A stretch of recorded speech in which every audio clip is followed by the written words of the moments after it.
প্ৰথমতে অসমবাসী আৰু আমাৰ যিমান অসমবাসীৰ ভাই ভনী সকলোকে মেৰি খ্ৰীষ্টমাছ। আৰু এই সময়ত আমাৰ গহপুৰ কেথলিক চাৰ্চত আমি প্ৰিপেৰেশ্যন কৰাটো আমাৰ 90% শেষ হৈছে। আজি ৰাতি 10 বজালৈকে মিছা আৰম্ভ হ'ব, আমাৰ হলি মাছ বুলি কোৱা হয়। তাতে আমাৰ মিনিমাম 5,000 মানুহে অংশগ্ৰহণ ল'ব। আৰু সেই সময়ত আমাৰ প্ৰাৰ্থনা কৰা হয় আমাৰ দেশৰ কাৰণে, আমাৰ গোটাই ৰাজ্যৰ কাৰণে, বিশেষ কৰি আমাৰ অসমত শান্তি প্ৰেমৰ থকাৰ কাৰণে এয়া প্ৰাৰ্থনা কৰোঁ। আৰু প্ৰাৰ্থনা কৰিম আমাৰ গহপুৰবাসীসকলৰ কাৰণে প্ৰাৰ্থনা কৰোঁ, যাতে আমি সকলোৱে সুখ শান্তিৰে থাকোঁ।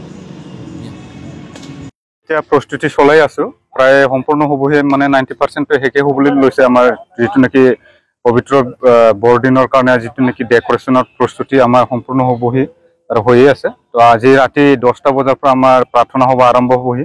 প্ৰায় মানে 5,000 মান মানুহ ইয়াত গোট খাবহি আমাৰ গীৰ্জাঘৰলৈ প্ৰাৰ্থনাৰ কাৰণে। আৰু লগতে আমি প্ৰাৰ্থনা জনাম সকলো আমাৰ দেশবাসীবিলাকৰ কাৰণে, ৰাজ্যবাসীবিলাকৰ কাৰণে, যে আমাৰ দেশত মানে শান্তি প্ৰগতি আহে যেন। তো এইবিলাকে আমি প্ৰাৰ্থনা কৰিম ঈশ্বৰৰ ওচৰলৈ।